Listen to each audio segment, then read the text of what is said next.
नमस्कार, स्वागत है आपका गुरु ज्ञान भक्तावल चैनल में। आज मैं आपको बताऊँगा, जैसा कि आपने थंबनेल पे देखा, कि भूत पितरों को पूजना चाहिए या नहीं चाहिए?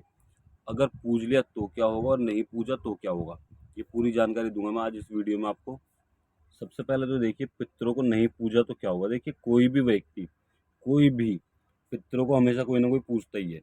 अब वो किस तरीके से पूजता है, देखिए बहुत से लोग होते हैं कि शीश पे बुला के पूजते हैं, ठीक है?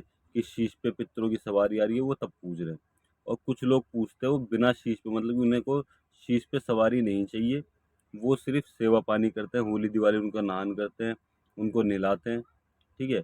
और गंगा जी नहाने जाते हैं उनके नाम के उठावने रखते हैं, सारे कार्य करते हैं।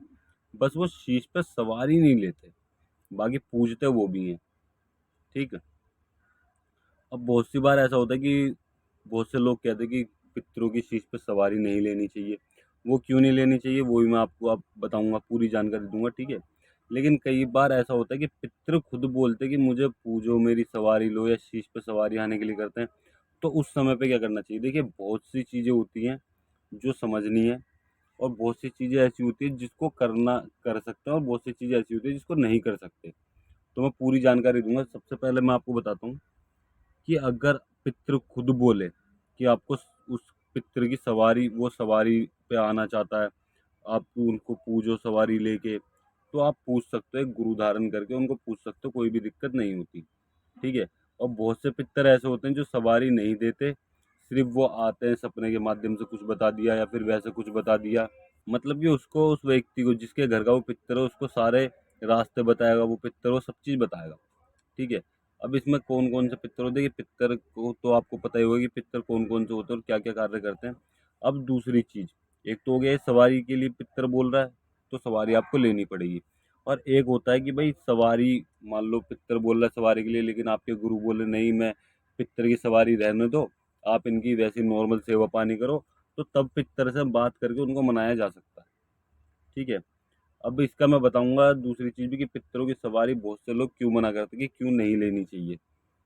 अब दूसरी चीज़, कि अगर आप पितरों की, जैसे मान लीजिए आपने सवारी नहीं ली, और आप गंगा जी जाते हो उनके नाम की नहाने, या फिर आप उनके जो स्थान, जहाँ पे भी आपने स्थान बना रखा है अपने गांव में, या फिर जहाँ भी आप रहते हो वहाँ पे स्थान बना रखा, वहाँ पे आप सेवा पानी करते हो, क्या वहाँ पे रोज़ सेवा पानी कर सकते हैं? बहुत से लोगों का ये भी कमेंट होता है कि मैं क्या रोज़ सेवा पानी कर सकता हूँ अपने देवी देवताओं के स्थान पे? तो बिल्कुल कर सकते हो, कोई भी दिक्कत वाली बात नहीं, कोई भी परेशानी नहीं है, आप रोज़ सेवा कर सकते हो वहाँ पे, ठीक? अगर आपने पितरों को नहीं पूजा तो आपके साथ क्या दिक्कत हो सकती है और क्या नहीं हो सकती है? देखिए, अगर आपने पितरों को नहीं पूजा तो हो सकता है पितर आपसे रुष्ट हो जाएं, आप उनके होली दिवाली ना करो, उनका नान ना करो, उनकी मावस ना करो, या फिर उनका कोई भी भोग प्रसाद ना दो, उनकी पैरावनी ना दो। तो इस चीज़ को लेके ये हो सकता है कि पितर आपसे रुष्ट हो जाएंगे और आपके घर में कलेश बढ़ने लग जाएगा, ठीक है? आपके घर में काम बनते बनते बिगड़ जाएंगे, नेगेटिव एनर्जी आ जाएगी, मतलब कि आपके घर में दिक्कत परेशानी बढ़ने लग जाएगी 100%, ठीक है? अगर आप बिल्कुल ही पूजना बंद करते हो तो आप सवारी लो या मत लो, उससे कोई फर्क नहीं पड़ता। अगर आप बिल्कुल पितरों को पूजना बंद कर देते हो तो आपके घर में 100% दिक्कत आनी शुरू हो जाएगी। वो कैसी भी हो सकती है, काम धंधे को लेके, ठीक है? दुर्घटना भी हो सकती है। दुर्घटना वैसे बहुत कम होती है लेकिन हो जाती है। काम धंधे को लेके तो 100% परेशानी आ जाएगी, बरकत को लेके 100% परेशानी आ जाएगी, आपके घर में बीमारी 100% बन जाएगी, ठीक है? और साथ में आपके काम बनते बनते बिगड़ने लग जाएंगे। तो ये परेशानियां हो सकती हैं आपके साथ में, समझ गए? तो और चीज़ मैं आपको बता दूं, जैसे मान लीजिए अगर आपने पितरों को पूज लिया, मैं बताता हूँ, आपने अगर पितरों को पूज लिया तो, और आपके शीश पे सवारी आने लग गई, ठीक है? अब ये मैं बता रहा हूँ, आपके शीश पे सवारी आने लग गई और आपने पितरों को पूज रखा है, तो आपके साथ कोई दिक्कत हो सकती है? देखिए, दिक्कत नहीं हो सकती है आपके साथ, 1% हो सकती है, ठीक है? 1% बस, वो भी कंफर्म नहीं है। अगर आप उसमें कोई भूल चूक करते हो सेवा पानी में, तो हो सकती है आप कोई बोली कबूली करके मत दो, तो आपके साथ दिक्कत हो सकती है। लेकिन आपको क्या करना है, आप कोई भी बोली कबूली मत करो पितरों की कभी भी, हमेशा ये चीज़ याद रखना। कोई काम है तो छोटी मोटी बोली कबूली कर दो जो आप दे सको। अब सवारी लेने के लिए क्यों मना करते हैं लोग? ज़्यादातर लोग इसलिए मना करते हैं क्योंकि अगर पितर की सवारी आपके शीश पे आ गई, ठीक है? बहुत से लोगों का मानना है ये, पितरों की सवारी अगर आपके शीश पे आ गई तो उनको मोक्ष की प्राप्ति नहीं होती, ठीक है, इस वजह से वो मना करते हैं कि आप पितरों की सवारी मत लो तो ज़्यादा अच्छा होगा, वरना आपके पितरों को मोक्ष की प्राप्ति नहीं होगी।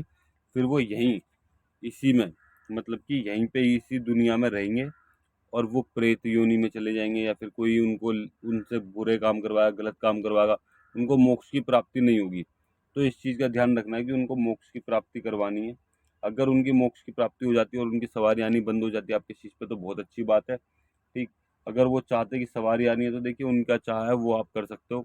लेकिन अगर आप चाहते हो कि उनको मोक्ष की प्राप्ति हो तो आप उनके नाम से हवन करवा सकते हो। ठीक, किसी पंडित जी के द्वारा गंगा जी के यहाँ पे हवन करवा सकते हो।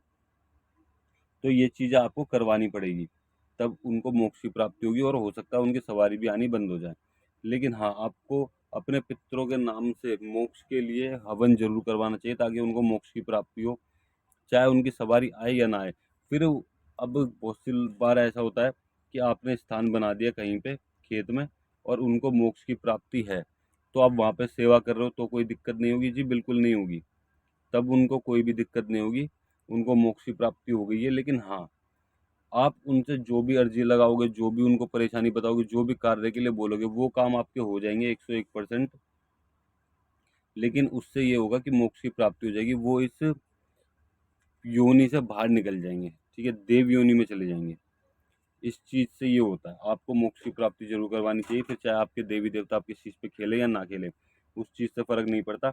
लेकिन हाँ, अगर आप मोक्ष की प्राप्ति नहीं करवाते हो अपने पितरों की और उनकी सेवा-पानी भी नहीं करते हो, तो आपके साथ में बहुत ज़्यादा परेशानियाँ हो सकती हैं। ये चीज़ें आपको बहुत समझने वाली चीज़ें आपको जाननी चाहिए। और दूसरी चीज़, अगर आप जैसे बहुत सी बार ऐसे भी पूछते हैं लोग कि हम रहपा को पूछते हैं कि रहपा पितर नहीं होते? जी बिल्कुल होते हैं। ऊत जो होते हैं वो पितर नहीं होते? जी बिल्कुल होते हैं। मैं इस चीज़ से मना नहीं कर रहा कि वो ऊत पितर नहीं होते, ठीक है? तो उनकी जो होती है देखिए, वो जो है वो पहली से जिसने देवी देवताओं को पूज लिया, ठीक है? ये भी इसी योनि के हैं, इन्होंने इन देवी देवताओं को पूज लिया तो वो उन देवी देवताओं के साथ में जग कल्याण के लिए रहेंगे। एक तरीके से उनका नाम जग में हो जाता है।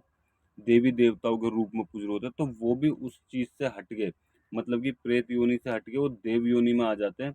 यानी कि वो एक देवी देवताओं की योनि में आ जाते हैं, तो वो उनको मोक्ष की प्राप्ति हो गई है, चाहे फिर वो मोक्ष प्राप्त करें या ना करें।